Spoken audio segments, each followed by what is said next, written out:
Telugu television రంగంలో top రేటింగ్తో దూసుకెళ్తున్న serial Brahmamudi. Top rating serial Karthika Deepam స్థానంలో ప్రసారం అవుతున్న ఈ ధారావాహిక అదే రేంజ్లో రేటింగ్ని సొంతం చేసుకుంటుంది.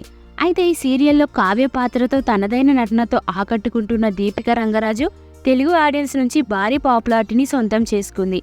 తమిళనాడులోని పన్రుతికి చెందిన దీపిక కాలేజ్ స్థాయిలోనే సాంస్కృతిక కార్యక్రమాల్లో పాల్గొంటూ తన అభిరుచిని చాటుకొన్నారు.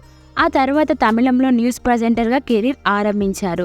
చిత్రిరం పెసుతాడి అనే సీరియల్తో టెలివిజన్ రంగంలోకి అడుగుపెట్టారు దీపిక. ఆ సీరియల్కి అనూహ్యమైన ప్రేక్షకాదరణ లభించింది. దాంతో ఆ సీరియల్లో వర్క్ చేసిన దీపికకు మంచి పేరు వచ్చింది. ఆ సీరియల్ తర్వాత తెలుగులో బ్రహ్మముడి సీరియల్తో అడుగుపెట్టారు. కావ్య పాత్రలో దీపిక రంగరాజు కనిపించిన బ్రహ్మముడి సీరియల్కి అతి కొద్ది సమయంలోనే భారీ స్పందన ఆడియన్స్ నుంచి వచ్చింది. దీంతో తెలుగులో కూడా దీపికకు పెద్ద స్థాయిలో అభిమానులు ఏర్పడ్డారు.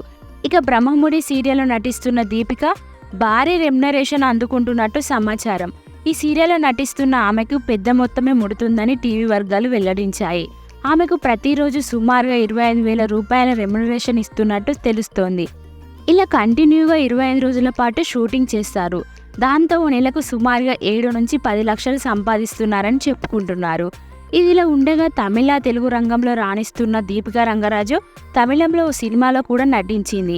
ఆరాడి అనే చిత్రం ద్వారా సినిమా రంగంలోకి ప్రవేశించింది. మంచి పాత్రలు లభిస్తే సినిమా రంగంలో కూడా రాణించేందుకు ఎదురు చూస్తున్నట్టు తెలుస్తోంది.